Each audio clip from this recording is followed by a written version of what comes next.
In this video, we look at two of the most important ideas in functions: how to pass data in using arguments, and how to send a result back using return.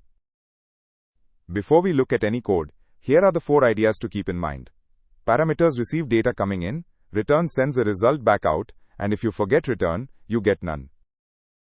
We start by defining a function called add. Inside the parentheses, we list 2 parameters, a and b. These are like empty boxes waiting to receive values. Inside the function, return a plus b calculates the sum and immediately hands that value back to whatever line called the function. Down here we call add with the arguments 2 and 3.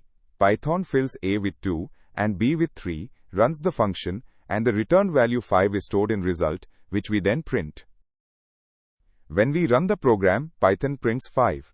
That single number traveled all the way from inside the function through return and into result, before being printed on screen. Here is the most common beginner mistake. If you forget the return keyword, Python does not send anything back. Instead, you get none, which is Python's way of saying there is no value here.